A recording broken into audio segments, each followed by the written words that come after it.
Hi, this is Dan Kazi, and I'll be interviewing Jim Thomas and Cami Ellen of Darling Violetta. Tell us about the origins of Darling Violetta. Well, the band started as Cami and I working together, and we had what would probably go down in rock and roll history as one of the dumbest names of a band ever. We were called Star Zero, and I won't even tell you the story behind that because it's just too stupid. But we worked together for a while. We did some coffee house stuff as an acoustic group. The whole idea of Darling Violetta, what became Darling Violetta, was that Cami and I would be the core, and we would pick up members as we went along. We'd pick up people, and we'd have a solid band. And for a while, we had a really solid core band. It was myself, Cami, Steve McManus on drums, Atto Atier on bass, and then we had a regular cellist who was not an official band member, but she was our cellist, Jerry Suchek, who was our go-to cellist. We played with a lot of fantastic cellists over the years. And with those members that became solid Darling Violetta, that's when kind of really came together, and that was Darling Violetta unit, sharing and the writing and the collaborating and the shared vision of where we saw our music going.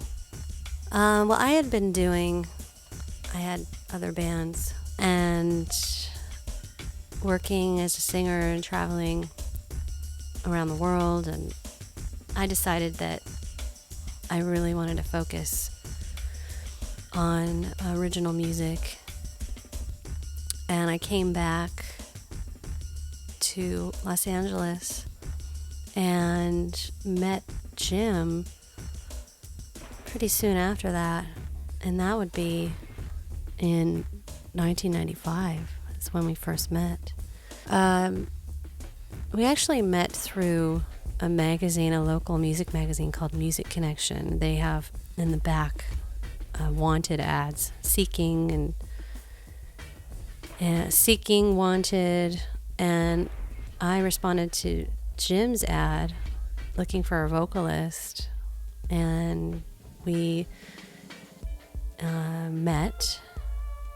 He came in to my apartment and played me some of his songs that he had been working on, and I think we just pretty much knew right away that we had hit it off and that it was a match musically.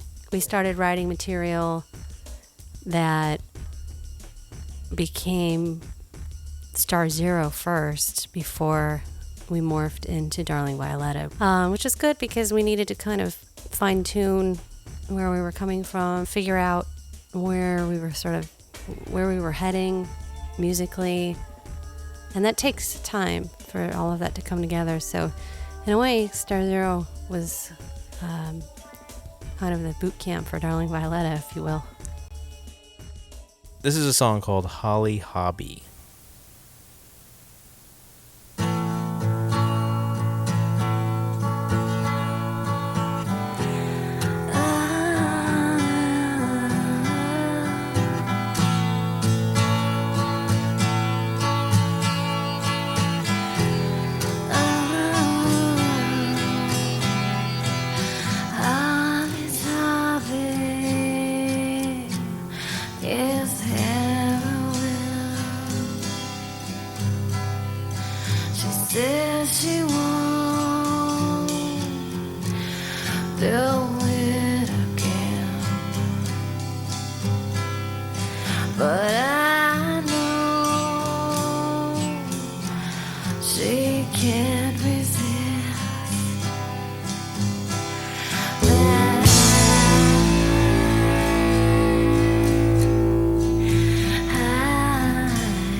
Took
We, again, using the Music Connection and another magazine called The Recycler, have classifieds. We found Atto was next, our bass player.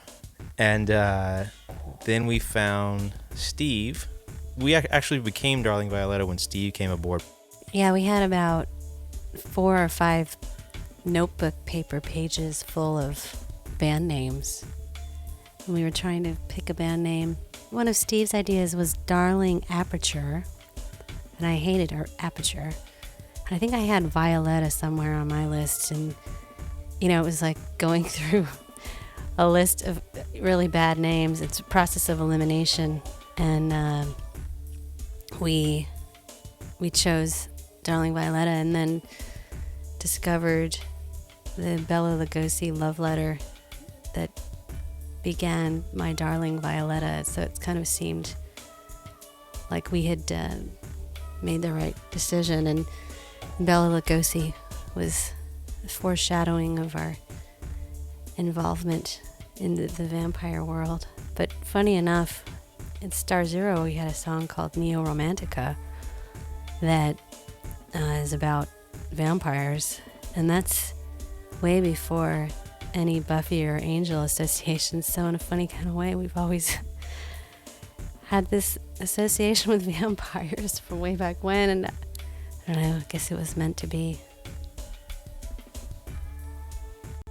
This song is called Neoromantica.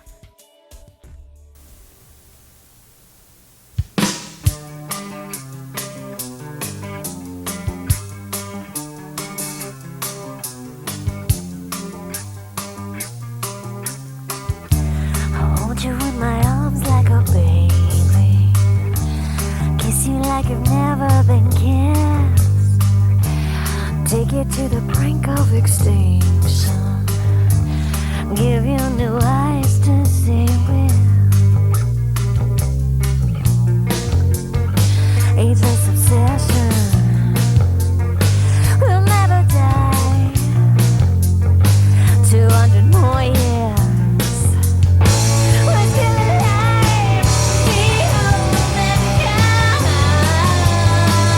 Neoromantica. Neoromantica. Neoromantica.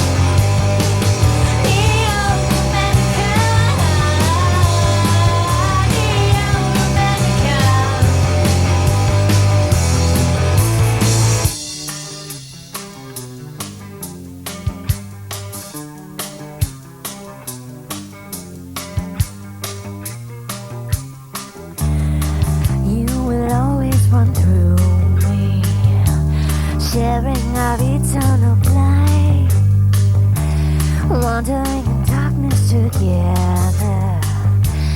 Destiny gives us the night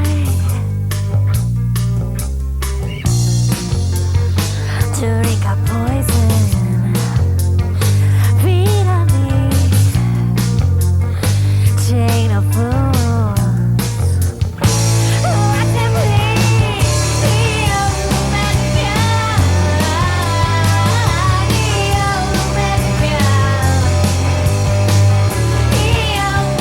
Neoromantica. Neoromantica. Neoromantica.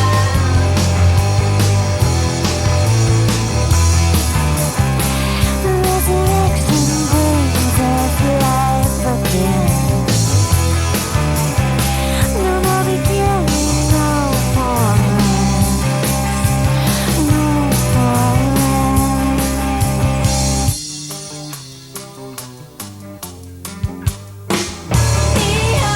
Neoromantica. Neoromantica. Neoromantica.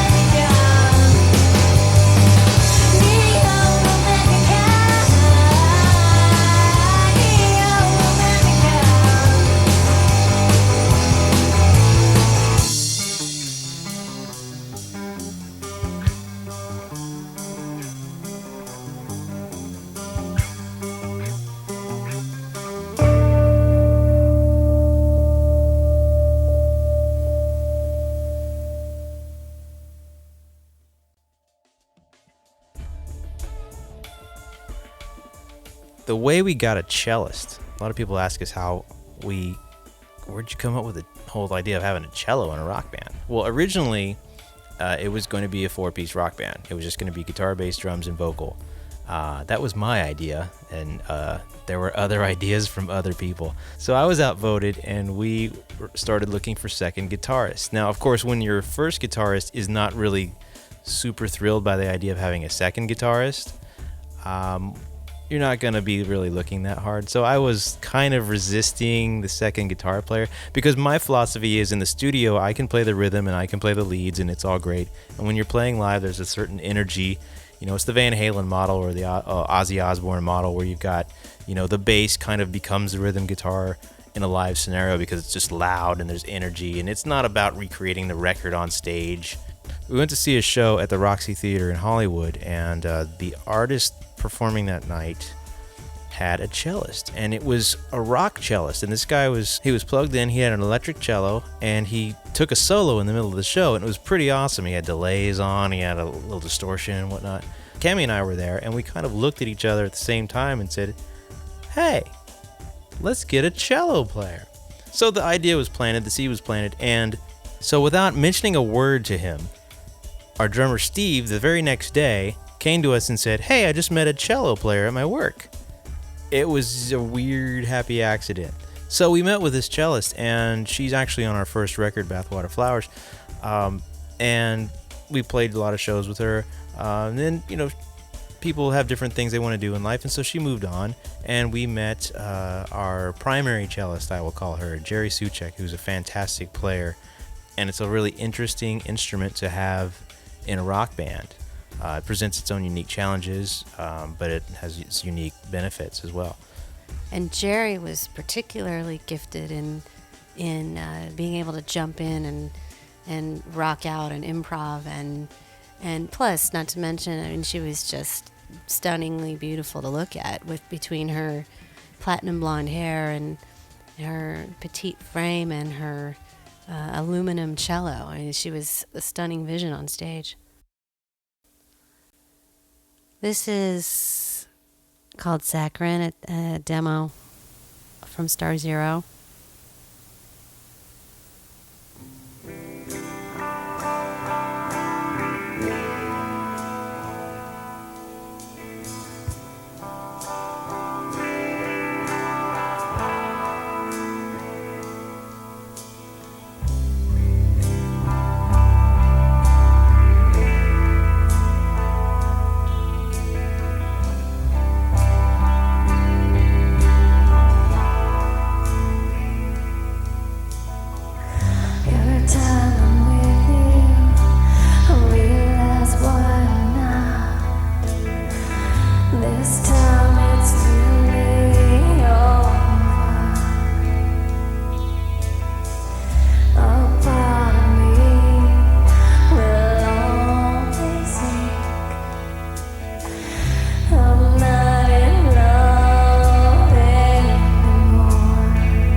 What are the band's influences?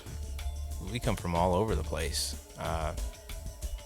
From heavy metal to classical. It runs the gamut. You know, when we first got together, collective and individual influences, Jane's Addiction, The Doors, The Beatles, Pink Floyd, Tom Waits, Tool, Mazzy Star, PJ Harvey, Radiohead, Van Halen, Jane's Addiction, PJ Harvey, Nirvana, Foo Fighters, Bjork, Tori Amos. And there are so many influences, really. You have everyone's different influences to make that one pie. It made for interesting writing that way. The song is called Anastasia Says, and this is actually on Bathwater Flowers, but here's the demo version. You'll notice it's a little bit faster, and it's got a little different sound to it, but the lyrics ended up the same on the record.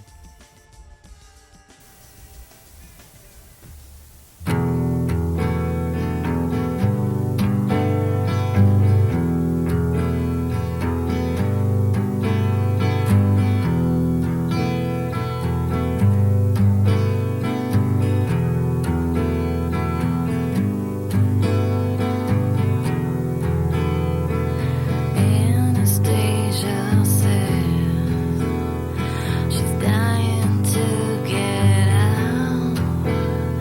Been doing this for too long. Stop this going down. Well, I would if I could. I would if I could. But the money's too good. The money's too good. Daddy buys her jewelry. She's got a new TV. She dates rock stars and actors. Dreams of being on the big screen. Well, I would if I could. I would if I could.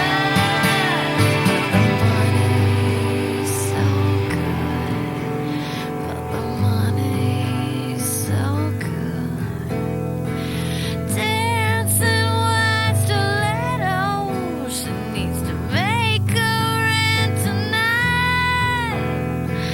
Johnny wants her after hours for only a little while. Well, I would if I could. I would if I could. But the money feels good. The money feels good. The money feels good.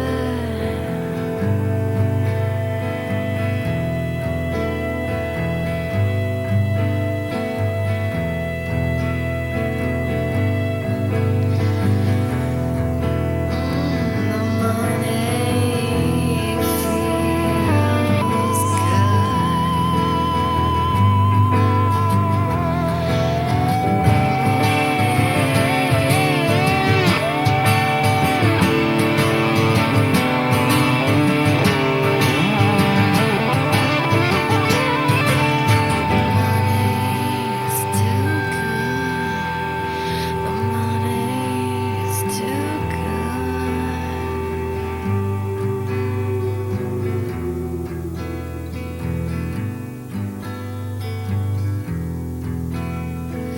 Anastasia says she's dying to get out. Been doing this for too long.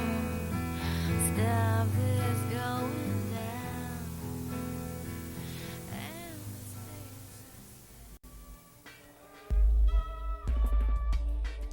How would you describe the musical growth of this band since Bathwater Flowers? Definitely the production's better. Yeah. We know more what we want. our songs come out more fully formed. But at the same time, we're able to do things like improv. We can read each other a lot better. We can read each other's minds to a certain extent. That's just the thing that you get when you play with the same people for a long time, or when you just work with the same people for a long time. And also, I think we've expanded in terms of having a nice mix of dark and light, and I think our songs, like on Parlor, we have pop, we have a more driving rock, we have torch, we have more left of center. I mean, we kind of have a nice mix of so many different kind of styles and places that we go that I don't think we had as much of on Bathwater Flowers. Like, I think Star Shoes is a really bright pop song, but then we've got Second Skin, which could have been on Bathwater Flowers, I guess. It's the same kind of mood. Do you feel more comfortable performing live or in a studio environment? You can create magic with both live performance and studio performance in different ways. And I really enjoy both for different reasons. I enjoy bringing ideas that have gone from existing only in the mind and getting it on to recording, hearing finished product, creating lyrics and melody and arrangement. But I also enjoy connecting with an audience and performing and feeling an emotion and sending that out to the crowd. They're both really amazing for different reasons. An Underwater Spaceship, I can't even remember doing this song.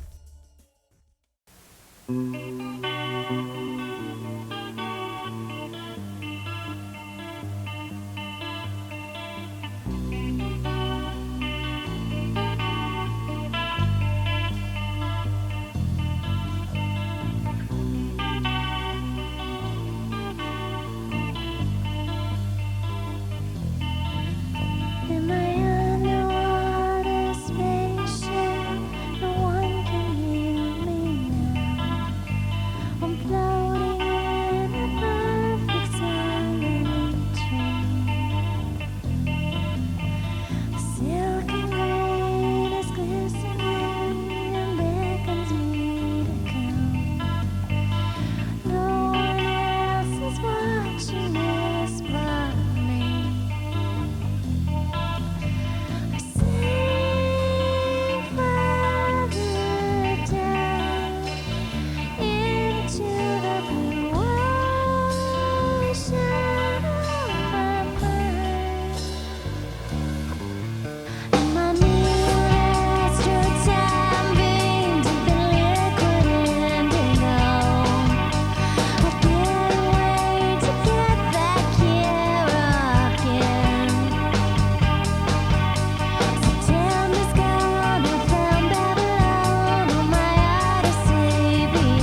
What's the story behind the Angel theme?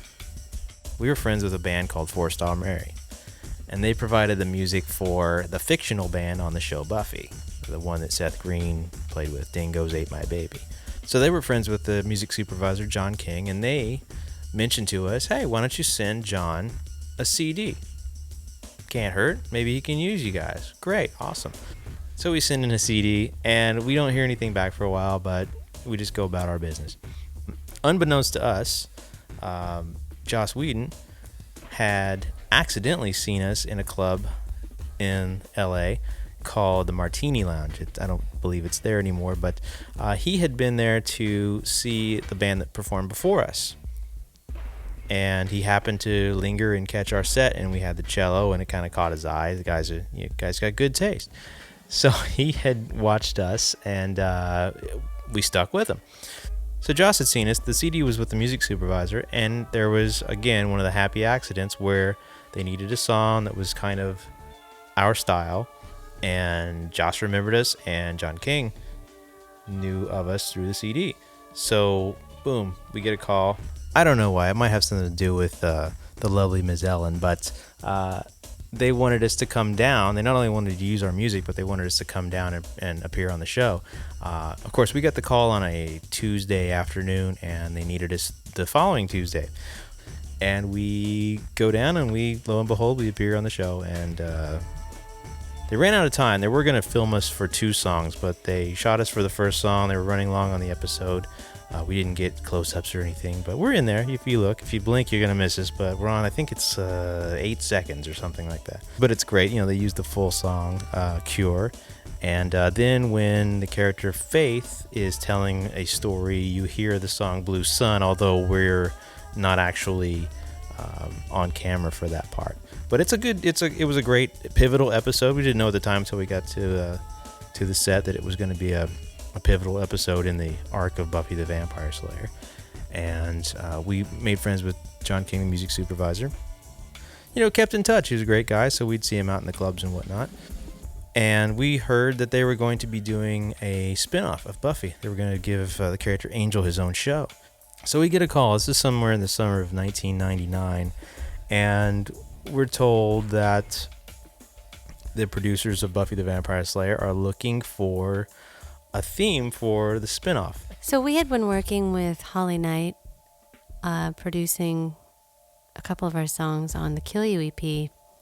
And if you don't know, she's a major successful songwriter, and we were hooked up with Holly through Randy Jackson, who's one of the judges on American Idol.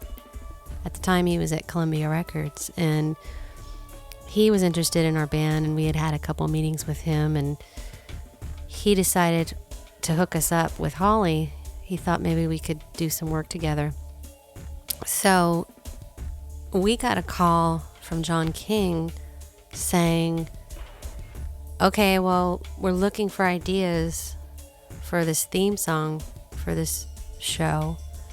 We've had different people come up with ideas, and there were a bunch of people doing ideas, and other composers and bands, and they hadn't quite found what they were looking for. Joss had a particular idea. I think he described it as cello rock.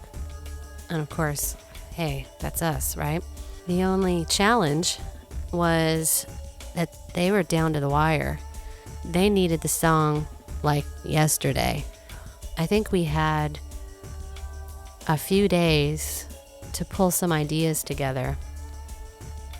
So we sent them 3 ideas, and John called us and said Joss really liked one of the ideas, and it was actually the first idea that we came up with. He liked it, and we needed to have it done, I think, like in a week. It was really quick.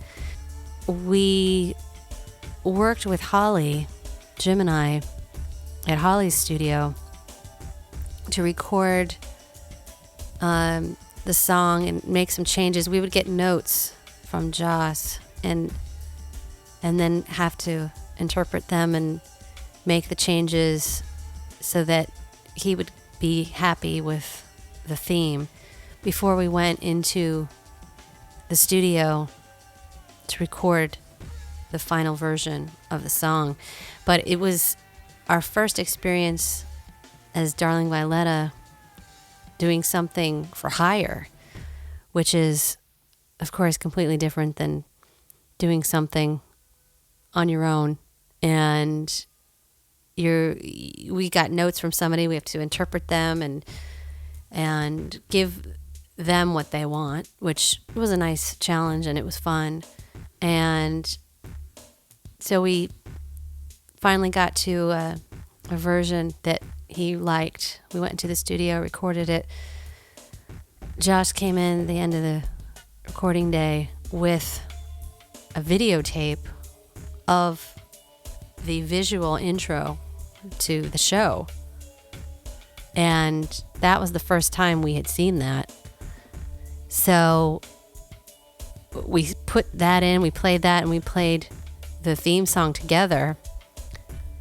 And it was pretty cool and exciting to see that and to hear the song.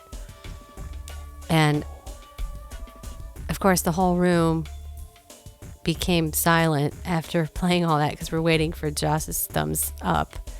And it seemed like forever that, he wasn't saying anything. It was probably 2 seconds, but, he finally said, "I like it." And, whew, we could all breathe again. And that's the story of Angel. What is the future of Darling Violetta? Darling Violetta, as it stands now and for the future, is back to where it began. It's myself and Cami doing all the writing, and we're actually now producing our own records. So, in life, sometimes things come full circle. Here we are, back to the beginning, working on new music, and some is really different from what we've done in the past. Some is from the same pie, and I'm just excited to see where it takes us in the future. For now, we're focused on doing our new record. We do have a live DVD project that'll be coming out. We have a lot of footage, live shows, and we've been putting that together. So those two things are coming shortly. This song's called Walking Papers. It's a demo, probably be on the upcoming record. The version you're going to hear has like placeholder lyrics. The way Cami usually works is the lyric is the last link in the chain.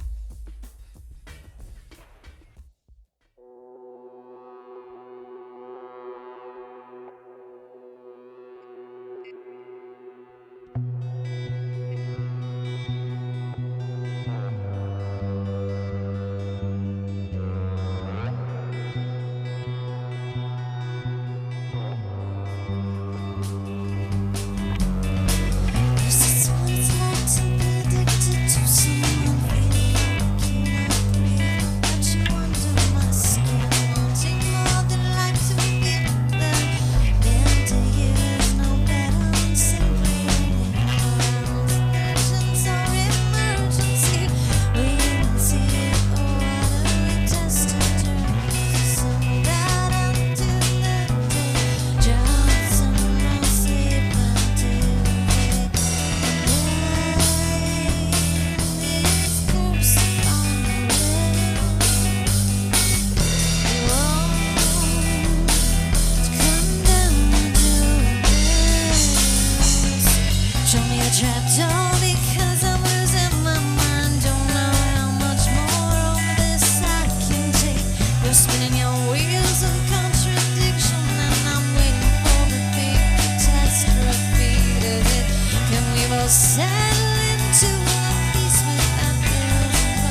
This song is Matador. This is our kind of down and dirty, raw, rock and roll, rootsy kind of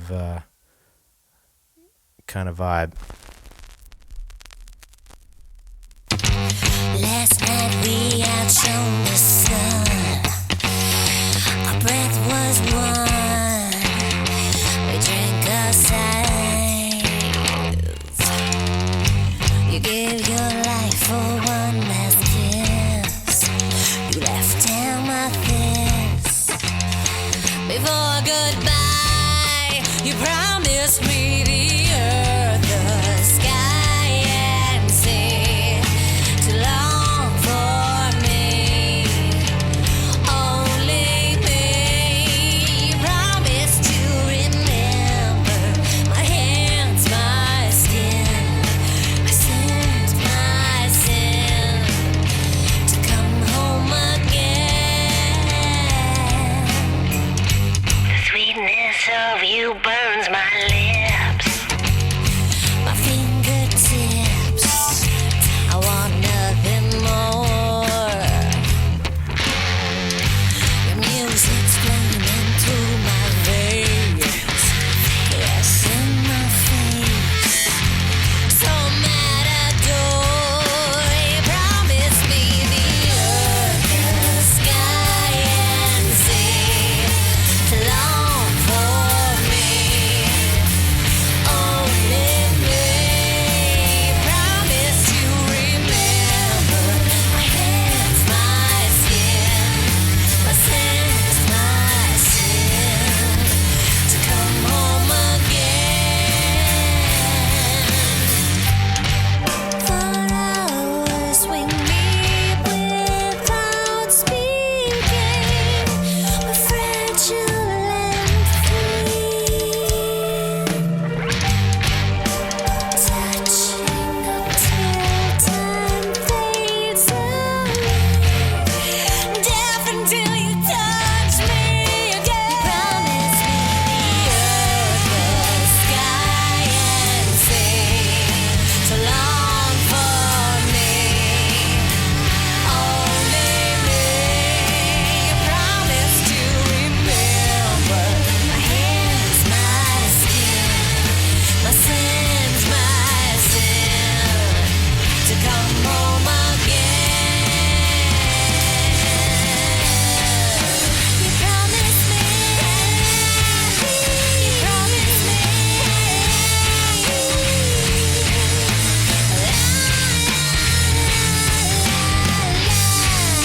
You promised me. You promised me.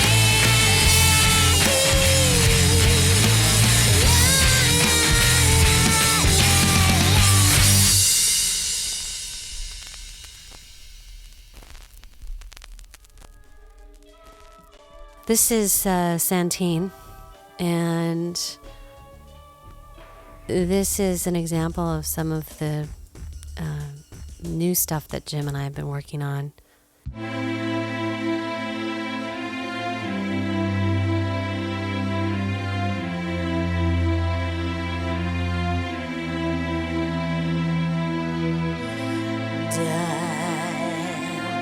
The time to lie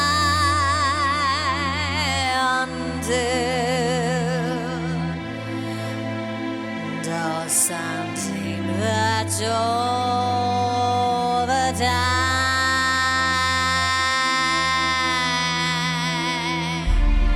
Dilate I over time. Dilate I overdone. Dilate I overdone.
I'm just really still grateful that we've even had an audience and people interested in listening to our music all this time.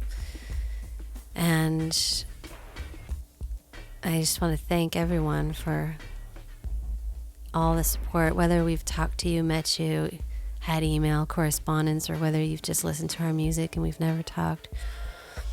We really appreciate you, and we thank you for listening, and we hope you'll continue to listen.